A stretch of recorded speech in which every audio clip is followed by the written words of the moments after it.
তেলখিনি গৰম হ'বলৈ দিলোঁ। এতিয়া অকণমান চেনি দি দিছোঁ তেলখিনিত।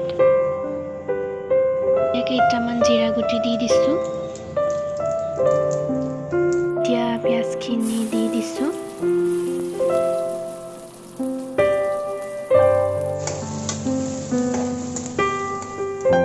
আদা আৰু জলকীয়াৰ পেষ্টখিনি দি দিছোঁ।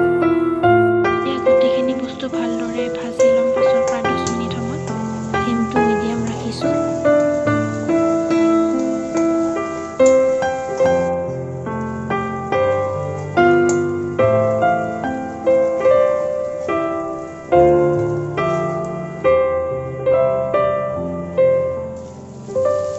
ইয়াত চিকেনখিনি দি দিলোঁ।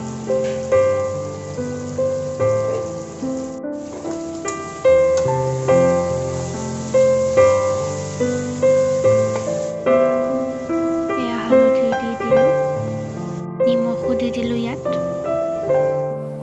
এতিয়া মই মাংসখিনি ভালদৰে লৰাই দিছোঁ আৰু মই ফ্লেমটো ৰাখিছোঁ মিডিয়াম টু ল'।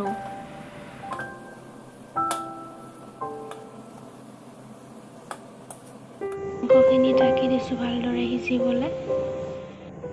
এয়া চাওক, প্ৰায় 10 মিনিটমান পিছত মই ঢাকনিখন গুচাইছোঁ আৰু মাংসখিনি পানী এৰিবলৈ আৰম্ভ কৰিছে।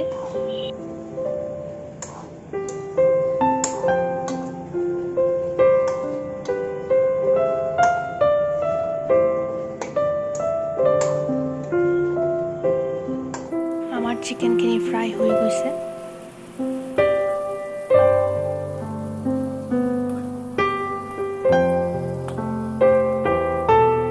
এতিয়া ইয়াত তিল বটাখিনি দি দিছোঁ। এতিয়া এইখিনি ভালদৰে মিহলি কৰি দিম। মিহলি কৰি কিছু সময় ভাজিম।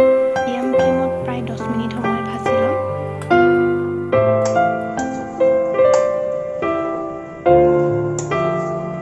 প্ৰায় 10 মিনিটমান সময় মাংসখিনি ভজাৰ পিছত মই পানী দি দিছোঁ। মই পানী 4 কাপমান দিছোঁ। ঢাকন দি উতলিবলৈ দিছোঁ। 10 মিনিটমান সময় উতলোৱাৰ পিছত আমাৰ তিল চিকেনৰ কাৰীখন অলমষ্ট ৰেডি হৈ গৈছে। কাৰীখন ৰেডি হৈ গৈছে আৰু এতিয়া গৰমে গৰমে ভাতৰ লগত পৰিৱেশন কৰক।